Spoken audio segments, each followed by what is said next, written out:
Waktu berada di majelisnya para sahabat-sahabat, Rasulullah bertanya, siapa wanita yang paling bagus? Wanita yang paling bagus. Wanita yang paling bagus tuh kayak apa? Kalau bahasa kita, wanita yang paling cantik tuh kayak gimana sih? Para sahabat Nabi bingung menjawab. Ada yang ngomong mungkin dalam hatinya berkata, mungkin sholatnya ya, mungkin puasanya, mungkin semuanya pakai mungkin. Pada bingung, pada noleh ke sana kemari, tidak bisa menjawab wanita yang paling mulia itu seperti apa. Sayyidina Ali juga tidak bisa menjawab. Semuanya pulang ke rumah masing-masing. Sampai di rumah Sayyidat Fatimah Zahra, seperti kebiasaannya wanita solehah, kalau suaminya datang yang ditanya adalah dapat ilmu apa, bukan dapat duit berapa. Sayyidat Fatimah Zahra bertanya, wahai suamiku, apa yang kau dapat dari ayahanda? Apa yang kau dapat hari ini dari Rasulullah? Lah ini kalimat yang harus dibiasakan oleh para istri tuh. Bang, dapat ilmu apa? Kan begitu. Sayyidina Ali menjawab, kami dapat banyak, cuman kami juga dapat pertanyaan yang kami semua tidak bisa menjawab. Pertanyaan apa? Wanita yang paling mulia itu seperti apa? Wanita yang mulia itu seperti apa? Dijawab oleh Siti Fatimah Zahra, aku yang punya jawabannya. Apa? Dibisikkanlah di telinga Sayyidina Ali. Seketika itu wajah Sayyidina Ali berbinar-binar senang, wajahnya berseri-seri, mata berbinar-binar. Aku menemukan jawaban. Pasti aku nanti bakal dibanggakan oleh Rasulullah karena sudah punya jawaban. Di esok harinya ketemu lagi dengan Rasulullah. Siapa yang sudah punya jawaban? Para sahabat Nabi masih bingung. Tiba-tiba Sayyidina Ali berkata, kami punya jawaban ya Rasulullah. Siapa wanita yang paling bagus? Dijawab, wanita paling bagus adalah yang tidak pernah melihat laki-laki dan tidak pernah dilihat laki-laki. Rasulullah paham siapa yang ngasih tahu. Siapa yang ngasih tahu? Sayyidina Ali malu. Yang ngasih tahu tentu orang yang paling dekat denganmu ya Rasulullah. Sayyidat Fatimah Zahra yang membisikkan bahwasanya wanita mulia adalah yang tidak pernah melihat laki-laki dan yang tidak pernah dilihat laki-laki. Maknanya apa? Bukan tidak melihat seperti ini, maknanya apa? Kalau dilihat laki-laki nggak senang. Dan kalau ada laki-laki tidak penasaran, siapa itu? Oh hidungnya, oh bukan itu rendah.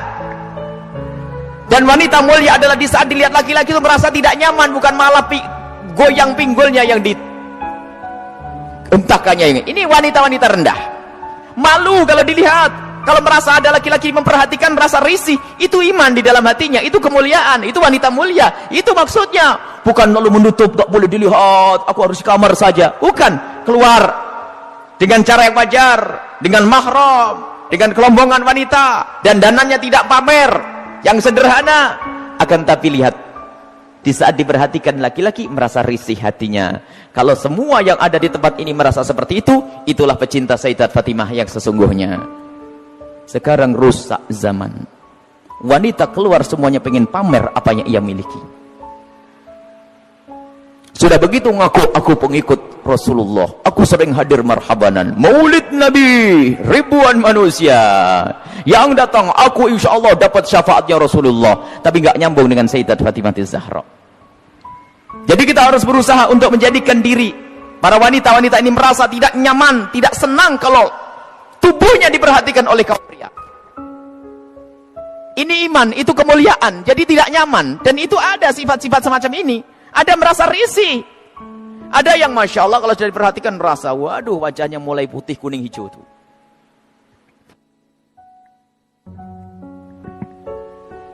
Ada kalau sudah diperhatikan laki-laki berubah semuanya. Mulai cara berjalannya, mulai cara ininya Masya Allah. Sampai cara ngomongnya di model-model. Pasti itu wanita yang tidak pernah kenal Sayyidat Fatimah Zahra. Dan ini maksudnya tidak melihat dan tidak dilihat itu adalah menjauhkan dari hatinya rasa senang pamer dan dananya.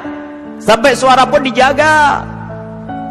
Suara dijaga Sayyidat Fatimah Zahra, suara dijaga, dan rasa malunya sangat tinggi Sayyidat Fatimah Zahra. Sangat malu, pemalu beliau itu. Pernah suatu ketika berada di teras rumah, bukan di teras, karena rumah jangan dianggap kayak rumah kita. Sebab rumah Rasulullah dengan Sayyidat Fatimah Zahra kalau digambarkan, kalau Masjid Nabawi ini segede ini dulu tuh.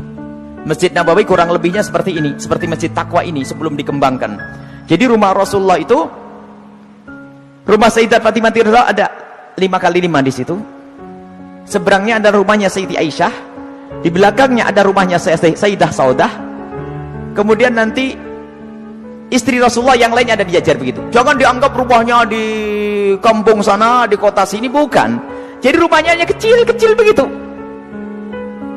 Sehingga ada fitnah yang pernah disebar bahwasanya Siti Fatimah Zahra pernah ditendang Sayyidina Umar bin Khattab. Ini kan fitnah pada Sayyidina Umar. Memangnya nggak ada yang denger yang lainnya. Kecil begini, kalau sampai Siti Fatimah sampai jerit-jerit nangis pasti kedengaran. Ada ya sekelompok orang yang berdusta mengatakan Siti Fatimah Zahra meninggal karena dipukul oleh Sayyidina Umar bin Khattab, perutnya sampai keluar. Ini lucu cerita ini. Dipikir rumahnya itu di kampung sana ya, kampung sini, bukan. Itu loh rumah Siti Fatimah. Kalau ada di sekitar masjid ini, mepet.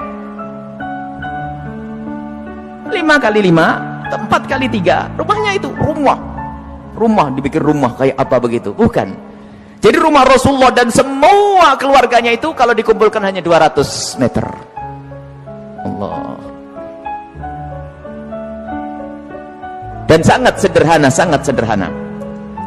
Lah itulah, suatu ketika Sayyidat Fatimah Zahra berada di depan kamar, di depan rumah bersama Asma binti Umais. Asma binti Umais itu adalah bekas istrinya Ja'far At-Tayyar.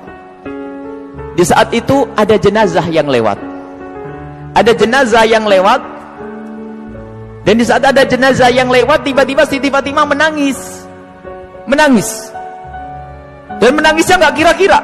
Sampai Asma ketakutan. Kenapa wahai binti Rasulillah, wahai putri Rasulullah, engkau menangis seperti itu? Ada apa? Kenapa engkau menangis? Baru setelah reda bisa menjawab, aku menangis, aku nanti pasti akan mati. Tentu engkau akan mati. Engkau akan mati. Bukan masalah kematian, tetapi aku tidak ingin nanti seperti itu. Kenapa dia? Lihat, semua orang yang meninggal akan diperlakukan seperti itu, dibungkus dengan kain kafan, lalu diangkat di kepalanya manusia, lekuk-lekuk tubuhnya terlihat. Alangkah malunya aku nanti jika aku mati, lalu diangkat di atas kepala manusia, lalu lekuk-lekuk tubuhku terlihat. Oh, mikir lekuk tubuhnya. Subhanallah. Setelah mati itu yang digambarkan, bukan waktu hidup. Ini ngaku pecinta Fatimah Zahra, ngaku pecinta Sayyidat Fatimah Zahra, tidak pernah merasa risih lekuk tubuhnya dilihat orang. Jadi Siti Fatimah Zahra itu merasa malu kalau nanti dilihat setelah meninggal. Lalu Asma bercerita, wahai Fatimah, waktu aku di Habasyah, aku melihat ada orang itu, kalau ada orang meninggal, itu dibuatkan satu kotak. Kemudian mayat dimasukkan ke dalam kotak, kemudian ditutup pelepah korma sehingga tidak kelihatan itu. Kalau bahasa kita keranda.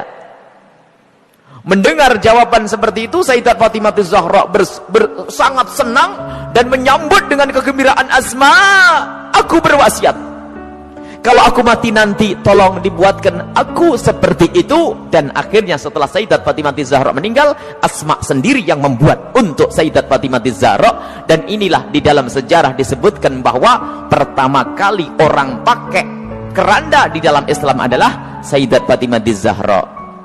Bukan masalah pertamanya, tapi kita harus tahu maksudnya apa. Ini loh yang penting. Maksudnya adalah menjaga kehormatan. Padahal juga nggak apa-apa orang mati, kelihat auratnya pun tidak dosa. Orang meninggal tidak ditanya lagi oleh Allah, akan tapi rasa malunya Sayyidat Fatimah Zahra sampai menghantarkan beliau untuk berwasiat kalau meninggal nanti agar dibuatkan yang demikian ini. Dan termasuk wasiat yang lainnya apa? Agar dikubur di malam hari. Tidak ingin, masih ingin, takut kalau dilihat oleh orang. Inilah Sayyidat Fatimah Zahra. Jadi rasa malunya luar biasa. Dan ini pendidikan dari Rasulullah SAW. Memang kita harus banyak mencontoh beliau. Rasa malu ini mahal. Kalau sudah malu ini dicabut dari seseorang, maka semuanya akan dilakukan dari keharaman. Rasa malu ini kemuliaan, malu yang sesungguhnya, malu kepada Allah, malu kita melakukan kemaksiatan. Dan malunya seorang wanita itu adalah kemuliaan. Siti Fatimah adalah suri toladannya.